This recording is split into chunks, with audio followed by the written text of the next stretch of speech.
Welcome to big news. నేను మీ గౌసుద్దీన్ షేక్. ఉన్నదే రాస్తా, చూసిందే చెప్తా. ఎర్ర సైన్యం అదే మావోయిస్టు పార్టీ నిస్సందేహంగా రెండు ముక్కలుగా చీలిపోయింది.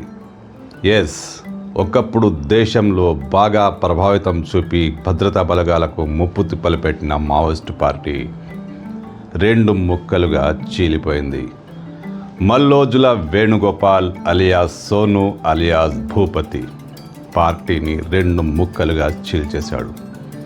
ఒకవైపు ఆపరేషన్ కగార్తో పెద్ద నేతలే నేలకొరగడం, లొంగుబాట్లు పెద్ద స్థాయిలో కొనసాగడం. ఈ నేపథ్యంలో మల్లోజుల వేణుగోపాల్ పార్టీని నట్టేట ముంచేశాడని చెప్పొచ్చు. అవును, ఆయుధాలు వదిలేస్తామంటూ ఆయన చేసిన ప్రకటన పార్టీని నిట్ట నిలువున చీల్చింది. పార్టీ గందరగోళంలో పడింది.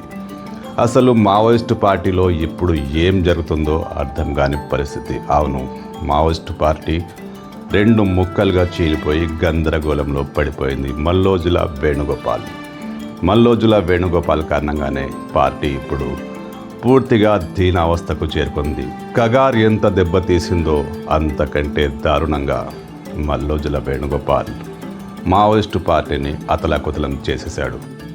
ఒకప్పుడు కేంద్ర రాష్ట్ర ప్రభుత్వాలను, పోలీసు బలగాలను శాసించిన ఎర్ర సైన్యం అదే మావోయిస్టు పార్టీ నేడు దీనావస్థకు చేరుకుంది.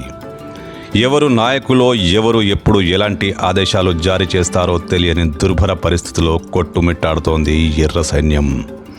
ఒక విధంగా ఎర్ర సైన్యం రెండు ముక్కలుగా చీలిపోయిందని చెప్పొచ్చు. ఆపరేషన్ కగార్ ఎంతగా దెబ్బతీసిందో అంతకంటే ఘోరంగా పార్టీని దెబ్బతీసింది మల్లోజుల ప్రకటన. తాము ఆయుధాలను వదిలేసేందుకు సిద్ధంగా ఉన్నామంటూ మల్లోజుల వేణుగోపాల్ అలియాస్ సోను అలియాస్ భూపతి విడుదల చేసిన లేఖ పార్టీని గందరగోళంలో పడేసిన విషయం తెలిసిందే. అయితే మల్లోజుల ప్రకటనను కేంద్ర కమిటీ ఖండించింది. ఆయుధాలను వదిలేసే ప్రసక్తి లేదంటూ కేంద్ర నాయకత్వం తేల్చి చెప్పేసింది. తాజాగా పరిస్థితి తలకిందులైనట్లే కనిపిస్తోంది. పార్టీలో మల్లోజుల వాదనకు క్రమంగా బలం పెరుగుతోంది.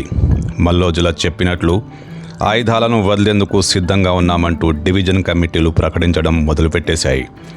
దీన్ని బట్టి పార్టీలో మల్లోజుల ప్రకటనకు మద్దతు పెరుగుతోందని స్పష్టమవుతోంది. ప్రస్తుత పరిస్థితిలో ఎవరు ఎటువైపు అర్థం కాని గందరగోళం పార్టీలో ఏర్పడింది. మల్లోజుల వాదనకు బలం చేకూరుస్తూ లొంగుబాట్లు కూడా ఊపందుకున్నాయి. మామూలు దళ సభ్యులు కాదు, కమాండర్ స్థాయి నేతలు కూడా భారీ సంఖ్యలో లొంగిపోవటం వెనుక మల్లోజుల హస్తం ఉందని ప్రచారం జరుగుతోంది. మరి మల్లోజుల వేణుగోపాల్ ఏం చేయబోతున్నాడు? ఆయన నెక్స్ట్ స్టెప్ ఏంటి? ఆయన చెప్పినట్టుగానే, ఆయన ప్రకటించినట్టుగానే పెద్ద ఎత్తున లొంగుబాట్లు కొనసాగుతున్నాయి. కీలక నేతలు, కమాండర్ స్థాయి నేతలు లొంగిపోతున్నారు. నెక్స్ట్ ఏంటి? మల్లోజుల ఏం చేయబోతున్నారంటే, అందుతున్న సమాచారం ప్రకారం ఎవరు ఊహించని విధంగా అత్యంత భారీ స్థాయిలో మావోయిస్టు బలగాలను తీసుకొని ఆయన లొంగిపోబోతున్నారట. దీనికి సంబంధించి సంప్రదింపులు కూడా కొనసాగుతున్నాయట. కేంద్రంలో పెద్ద నేత సమక్షంలో మల్లోజుల వేణుగోపాల్ అలియాస్ సోను అలియాస్ భూపతి తన బలగాలతో, భారీ స్థాయి బలగాలతో, ఎవరు ఊహించని విధంగా పెద్ద ఎత్తున మావోయిస్టు శ్రేణులతో కలిసి వచ్చి జనజీవన స్రవంతిలో కలిసిపోతారట. ఆయుధాలు అప్పగిస్తారట. మల్లోజుల పూర్తిగా లొంగిపోతారట. ఎలా అనిపిస్తుందంటే, మల్లోజుల వెంట భారీ స్థాయిలో బలగాలు వస్తాయని, బలగాలన్నీ ఆయుధాలు వదిలేస్తాయని, పార్టీ సగానికి సగం మల్లోజుల వెంట వస్తుందని, ఆయన వెంట లొంగిపోతుందని ప్రచారం జరుగుతుంది. ఇది ఎంతవరకు వాస్తవం కానీ మల్లోజుల పెద్ద దెబ్బతీశాడు పార్టీని.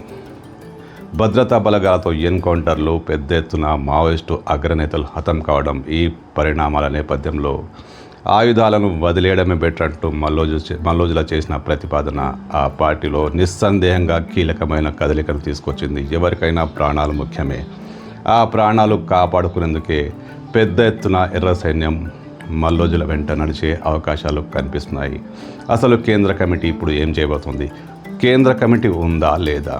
ఎవరు నాయకులు, ఎవరు కార్యకర్తలు, ఎవరు శ్రేణులు అర్థం కాని పరిస్థితి. ఎవరికి తోచిన ప్రకటనలు వాళ్ళు చేసుకుంటున్నారు. ఈ స్థితిలో మావోయిస్టు కేంద్ర కమిటీ అంటూ ఉంటే ఎలాంటి నిర్ణయం తీసుకుంటుంది?